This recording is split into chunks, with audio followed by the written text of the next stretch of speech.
Hello folks, it's me again. What's this video about? I'm going to try to make this as short as possible. This video is an update on my circle cutter. The circle cutter I've been working on is sitting right here in primer. It needs, let me get a glove on. I'll show you this. I got two other things to vapor rust. This is one of them. Why am I not vapor rusting them tonight? Because I'm only coming back. I'm going to close my trailer so we can. I don't need this thing getting etched down too much by the rust remover. It's already got pitting everywhere. So, yeah. So I'm going to do that. Clean it off, degrease it. And I got those pieces. I might have to bring this to my house because it's getting too cold to paint.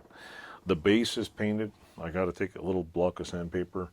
Right where the metal slides are, I'm going to sand it down so the little metal part where it slides on, or just leave the paint on it because I'm lazy. I'm probably going to sand it down though, or take a chisel, scrape the paint off.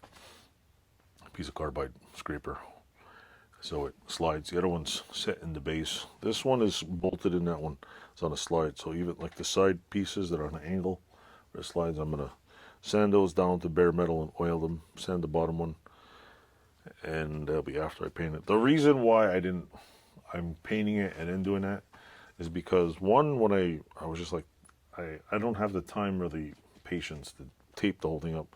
I'd rather just paint the whole damn thing and just sand off what I need, and that's it, because it's only a few spots. It's nothing major. The rest are just screw holes. I'll just plug them with a piece of cotton or something, or whatever I can find. Screw holes are no big deal. Stick stuff in it. And it's just a light coat of paint. It's not like I'm not doing a 42 coat job of paint. I'm going light coat, that's it.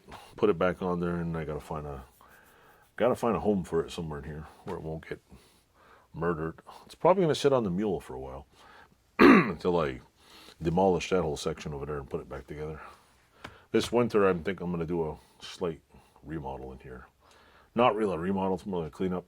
So there's a lot of shit piled over there, and my ear is constantly itchy while making this. So yeah, if you hear scratching, it's me. This side I've cleaned out whatever I could, and well, it's my garage. Eeny meeny miny mo, that's all it is. So yeah, that is pretty much it. I would show you a close-up, but there's just an update. My camera's crooked. Oh, and I'm getting a pole for this, so I'm going to remind everybody in every video. I'm getting a brand new little screw-on pole, and the camera will be a little closer. Be able to adjust it up and down. So, that's it. Thanks for watching, and click like, subscribe, and I'll tilt the camera proper next time. Thanks for watching.